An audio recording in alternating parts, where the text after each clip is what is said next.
उपर मुहा सुना एवं रूपा दर आज सुना दर 2890 टंका वृद्धि पाई 10 ग्राम पिछा 24 क्यारेट सुनार दाम पहुंची 1,56,750 टंकार गतकाली यार दर 1,53,860 टंका थिला से 22 क्यारेट सुनार दाम भी 1,43,700 टंकार पहुंची गतकाली यह 1,41,050 टंका थिला 22 क्यारेट सुनार दाम 2,650 टंका बढ़ी अन्यपटे रूपा दर 10,000 टंका वृद्धि पाई रूपा दर गतकाली किलोग्राम पिछा 2,75,000 रही बेले आज 10,000 टंका वृद्धि पाई 2,85,000 पहुंची आज सकाल मार्केट खोलिबा मात्रे सुना रूपा महंगा होईची फल ग्राहकों पुणी चिंतार कारण पलटि सुना रूपा दर। राजीव साहू अच्छा आम सहित अर्थनीति विशेषज्ञ श्रीयुक्त साहू आपको स्वागत एवं ये किछि दिन धरिकी बहुत भोलाटाइल रहा ऊपर तल तलू खसी पुणी उपरक उठिला गत जदि आम देखा जो प्रकार विभिन्न प्रकार कारण तो रही किंतु ये भोलाटिलिटी मार्केट अंततः सुना और रूपा दरर केते दिन लागिबो आपण कोन आशा करूछंती? प्राइम राग एमिति जे मन को निजर करिने प्राइम चिली पाउडर देखु आपण जदि देखिबे विगत किछि दिन एवं किछि मास जो प्रकार परिस्थिति आसीची जो प्रकार अहेतुक भावे सुना एवं रूपार दाम बढ़ीतिला सेतु आमे गोटे कथा प्रथमे डिस्कस करिबा जे एई गुडिक हेइछि कारण सारा वर्ल्ड मार्केट रे जो अनिश्चितता देखा देइतिला विभिन्न कारणरो तार गोटे आउटकम एवं जो दिपाई लोक माने मध्यम टिके स्पेकुलेटिव हेले जो माने इन्वेस्टर जो माने सुना रूपारे ट्रेडिंग करथांती एवं देश देश मध्य जो माने इन्वेस्ट करथांती से माने किछि अंशरे स्पेकुलेटिव मध्य हेइथिले एवं ता परवर्ती समय रे एटा सस्टेनेबल न होबा जगु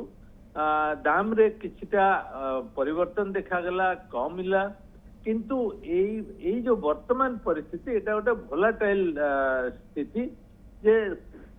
गोटे दिन कमी जीवो गोटे दिन बढ़ी जीवो जोटा कि आगो को किछि दिन पई लागि रहिबार यथेष्ट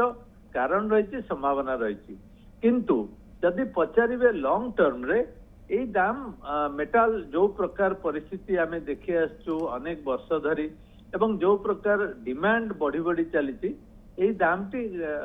किछि दिन एई अनिश्चितता परे पुणी थरे बढ़िबो एटा मोर असेसमेंट एवं प्रेडिक्शन। आज्ञा ये किछि दिन बढ़ी की रहिबो किंतु जो जो कारण गुडी आपण जेमते कहले आमे तो बहुत विस्तृत भाव रे आलोचना करे नाहंती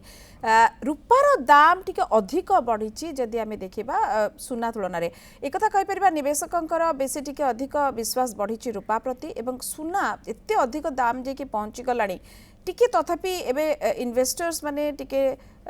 कर छड़ा दउचंती सुना पई नहीं मु कहबिनी कर छड़ा दउचंती वर्तमान जो भोलाटाइल मार्केट रही से मार्केट रे ट्रेडिंग जोगु जो प्रकार ट्रेडिंग जो प्रकार किछि लोक अधिक किनिथिले से माने मध्य बिके करिया को चाहउचंती कहार कमिटमेंट थिबो जो माने फॉरवर्ड बुकिंग करिथिले से माने वे तो ताकू छाड़ीबा को बाध्य होचंती तेनु एई जो कम बेसी परिस्थितिटा रही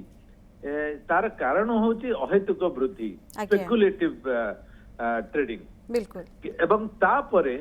जेतेबेले देखिबे स्टेबल हे जिवो सेतेबेले पुणी थरे उत्तरामुखी बा दाम बढ़िबार यथेष्ट संभावना रही कारण आपण जदि विगत 50 वर्ष देखिबे सुना दाम लगातार भावे बढ़ी केतेबेले कां भा टिके कमी थाई पारे किंतु एटा बढ़िबार यथेष्ट इंडिकेशन रही किंतु मैं एटी सोचे दिए जे जो माने सुना रूपा किणुचंती से माने प्योरिटी फॉर्म रे किनिले से माने अधिक लाभवान हेबे बिल्कुल गहना गहना न किनि कि आपनकर सुनार बिस्किट हो किबा कॉइन बिस्किट एगुडा कर किनिले तार जो आपण मेकिंग चार्ज गहना किनले मेकिंग चार्ज देबे गहना किनले तार फिर एक्सचेंज कला बेल को सेतरे किछि काटिबे जो गुडी को कॉइन बा बिस्किट रे किनिले सेही परिस्थिति आसीबो नै आपण ताकू गोटे जितेबले भी चाहिए आपण अगेंस्ट पैसा पाई पारिबे। बिल्कुल बहुत धन्यवाद तेनु ये जो पर्यंत पहुँचला 24 क्यारेट कथा कहतु 22 क्यारेट कथा कहतु सुना निश्चित भाव में गोटे भल पुंजी निवेश कर माध्यम किंतु जो कथा श्रीयुक्त राजीव साहू अर्थनीति विशेषज्ञ कहते ये हुए तो ये जो भोलाटिलिटी किसी दिन भीतर ये स्टेबल हो जाए बढ़िबार जो दाम रही सुनार दाम से आगक जारी रही।